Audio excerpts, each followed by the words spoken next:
All right, let's get organized. It's all about organization, but today I'm not talking about drawers and closets, I'm talking business.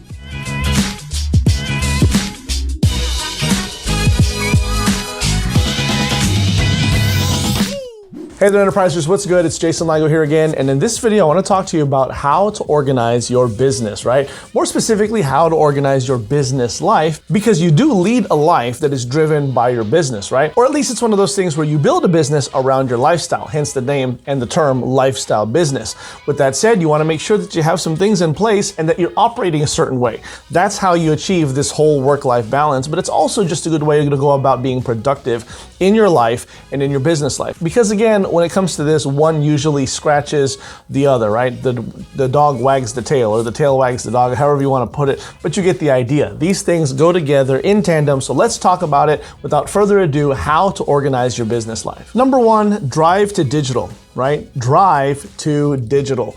This is the digital age, right? Now, I know that sounds a little bit rudimentary to say, right? I'm preaching to the choir. You're an online entrepreneur, at least you're striving to be one. But even if you're not an online entrepreneur exclusively, you still want to go ahead and grasp this concept that this is the digital age. And yet, you'd be surprised at how many people that I work with, talk to, and mentor, where this is the one thing that is absolutely keeping them stranded in a place where they cannot get to productivity because they're still disorganized simply because they have a bunch of these things going around, right? They've got envelopes, they've got paperwork, they have notebooks and note cards and all these things that they put together. For some people, it's home study courses, right? It's binders and notebooks full of material from seminars and from informational products that maybe they have consumed throughout the years, and it is just keeping them bogged down because they're not organized, you know? And I'm a firm believer that you gotta organize before you can mobilize, before you can monetize. So if you wanna go ahead and take the shortcut to getting rid of some of these things that are really bogging you down organizationally,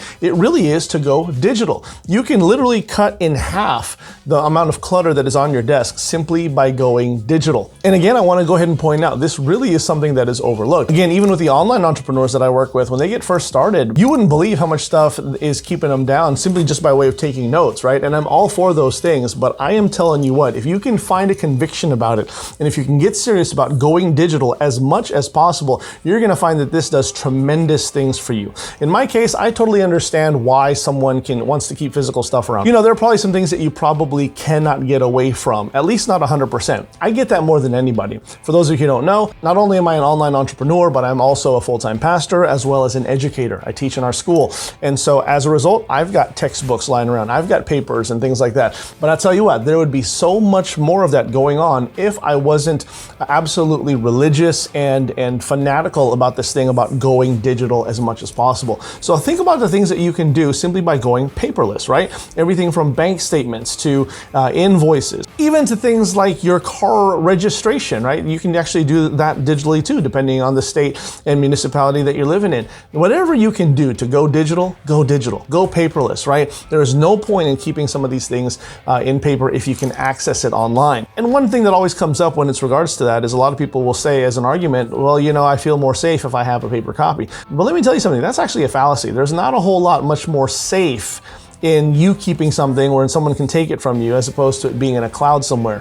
Sure, there are things like data leaks and breaches, but believe me, until you hit a certain level, no one's interested in you anyway, at least when it comes to those things, right? And so again, just keep paper off of your desk, out of your life as much as possible. If you're a person who likes to write checks, I'm for that. But did you know that you can use online bill pay to send a check? You know, again, these are digital things that you want to think about. A lot of these things you're probably taking for granted. But I'll take it even a step further. There are things where now, if you're wanting to sell somebody, you know, do it digitally. Send them an invoice online. Don't bother meeting someone to get paper signed, you know? When you think about it, some of the biggest and most profitable and well-known industries and niches in this day and time are doing the digital thing. Right? You can buy a house nowadays without ever touching paper. All right. We have things like DocuSign, electronic signatures, and all these other things that are available to you. So why not go ahead and take advantage of some of these things? Even if you do receive some things in paper, you can also find a way to digitalize that yourself and then get rid of the paper. I do this regularly. If I get something in paper that I think is worth keeping, then I will scan it into my system and upload it to one of my Google Drives, right? And it is there at my disposal whenever I want it. This thing is absolutely tremendous. So what I want you to do now is take a moment moment to really examine some of the things that you've got going on in your business and in your life. And I want you to think to yourself, how much of these things can I move online? Off my desk, off my table, and online somewhere, right? Move it to your calendar, move it to your drive, move it to your email. Find a way to go digital and go paperless. Drive to digital as fast as you can. Believe me, this one thing alone will get you organized faster than you can imagine. Number 2, develop your schedule. Develop your schedule. Okay, you know me, I'm a big proponent of scheduling things, right? And believe me, this is one of those things where you've got to do it too. Remember, I've said it before and I'll say it again. If it's not on your calendar, it's not gonna happen. And if it's not on your calendar, it didn't happen. Does that make sense? I really want you to get in the process of living by your calendar. And again, this ties into our last point because this too can also be digital. I love my Google Calendar, right? If you have as many Google accounts as I do, as many emails as I do, then you probably know what I'm talking about. But I have dozens of calendars, and the way that Google Calendar works is they all seem to intertwine pretty realistically, right? I can have multiple accounts, multiple calendars, but I'm only viewing it on one calendar and I can look at all of them and toggle them back and forth, right? Now, this is not necessarily a plug for the Google Suite or Google Calendars. I'm just telling you it's what I use, but really there's something to be said here about living by your calendar, putting it in there.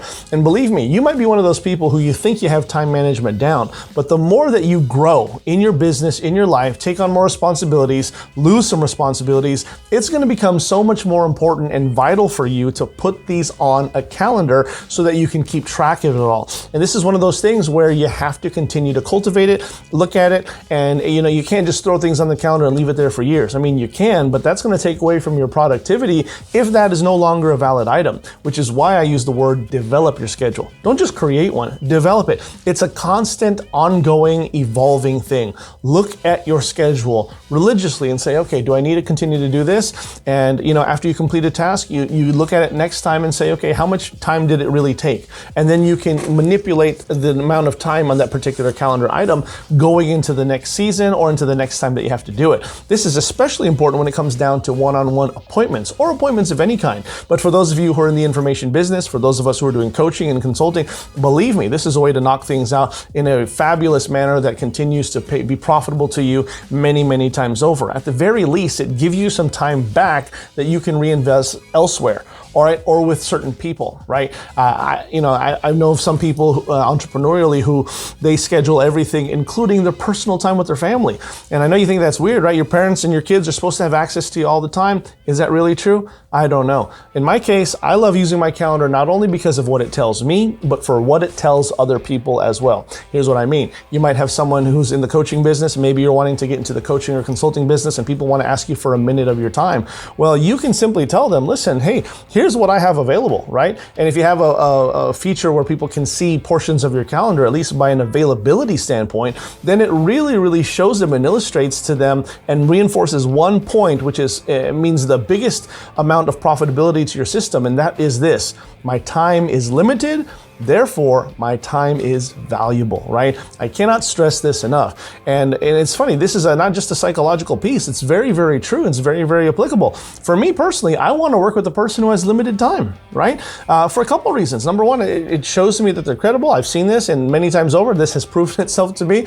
And it also means that they're good at what they do. But it also, I get more out of it when I'm focused in on these seasons of just, okay, 1 hour power block. Here's what we're going to go over. Here's what I'm going to do. And that translates into other portions of your life and in your business. Develop your schedule, right? Also, this goes to say that if there's a time when you're off limits, right? For instance, your sleeping time or something like that, put it in there. Develop your schedule. Believe me, if you want to get organized, it starts with your schedule. Go ahead and figure out a way to look at your schedule, create one, and then develop it. Live by your calendar, develop your schedule. Number 3, and finally, and this is kind of one of those little, kind of flies under the radar items that maybe you don't think about often, but it's ever so true and definitely applicable in this scenario, and that is simply declutter your inbox. okay? Declutter your inbox. I cannot tell you how much this really frees up in terms of your organization and your productivity time. Because believe me, for the productivity person and the person who is results driven and the person who really is in the details and wants to get back to everyone and make sure that they're handling things to the best of their ability and quality, having an overcluttered inbox, right, is absolutely going to weigh you down. And a lot of the times it's discouraging. Now, I'm not talking about your personal folder or your spam folder. I'm not talking about your email address that you use to get all the free offers, right? We all have one. And if you don't, you might want to consider that. I'm not talking about that email that catches all the promotions. I'm talking about your working email.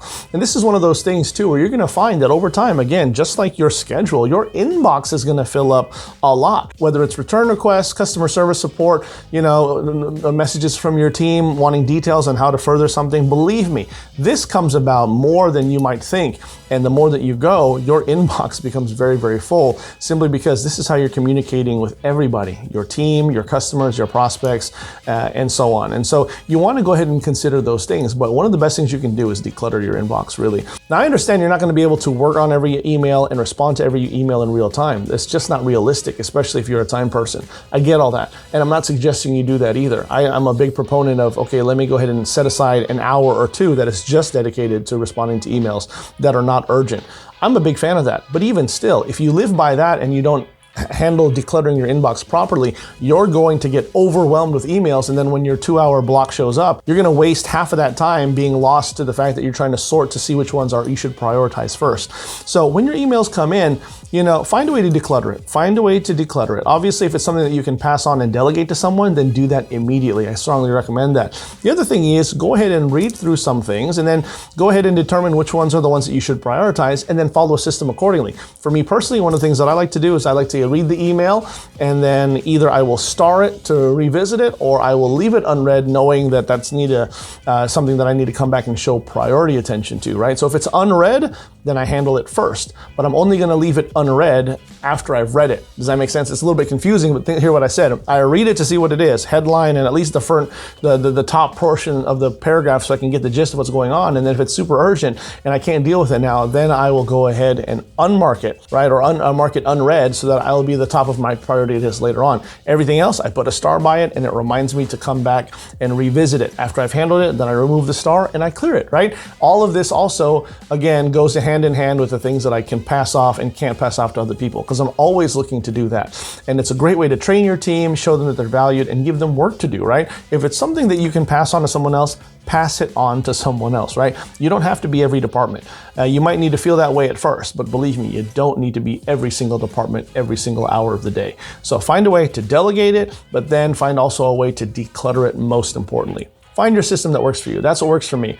Prioritize the things that you need to work on first, the ones that you can return to and work on later, or simply the ones that you can hand off. Everything else goes in the trash, goes in the spam folder. I don't need to worry about it.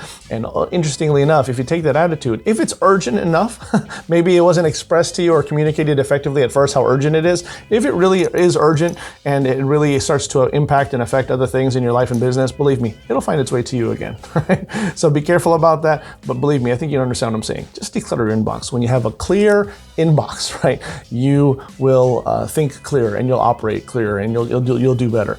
And do not discount this thing of the volume of emails that you can get, especially if you're not wanting to do a whole lot of meetings. I think it's Mark Cuban who said that he does somewhere in the neighborhood of 700, 1,000 emails per day, simply because he'd rather do that than spend hours and hours in the boardroom and in meetings. And I kind of get that. I really understand that as well.